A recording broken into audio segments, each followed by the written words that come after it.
taking place in the Sandy Hook section of Newtown. It's a upscale town, about 45 miles southwest of Hartford, about 75 miles northwest of Manhattan.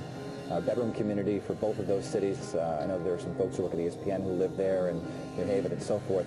And it's one of those quiet towns where, as Devin Rossetti said earlier today in that Skype interview, these pictures are absolutely heartbreaking. Horrifying. Absolutely heartbreaking. It's a town where everybody knows their name, and if you think there are 27,000 people in the town of Newtown, and 27 people there are now dead, if you don't know someone who was killed, you certainly live near somebody who was or will be impacted by this. Yes, and our own reporter Susan Raff confirming that in fact the principal, Dawn Hotchsprung, was killed in these attacks. She lives in Woodbury.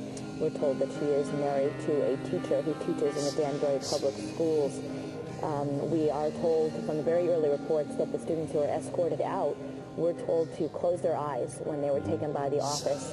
I guess now we can understand that that's where carnage was, with the principal being killed. We're hearing that perhaps the person who came in with a connection to New Jersey had an argument with school officials in that office.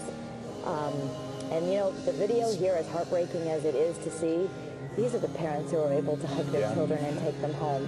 And the video that we can't see is even more horrifying of what still is inside of that school with 18 children dead. And you know, we've heard tweets and Facebook postings from various viewers of Channel 3 who live all over the state who've chosen to dismiss their children early to get them home and just want to hug them, and I think everybody wants to do that. I know I hugged our daughter when I picked her up this morning. It's just, this is a parent's worst nightmare, and Kara, you know, I'm almost afraid to say it, but you know, it's possible that somebody there may have lost more than one child. Right, and that's the thing. When you have an elementary school, this is K through 4th, and we were seeing lots of reports of that, of parents very distraught, and they might have a kindergartner and also a second grader, very common in those families.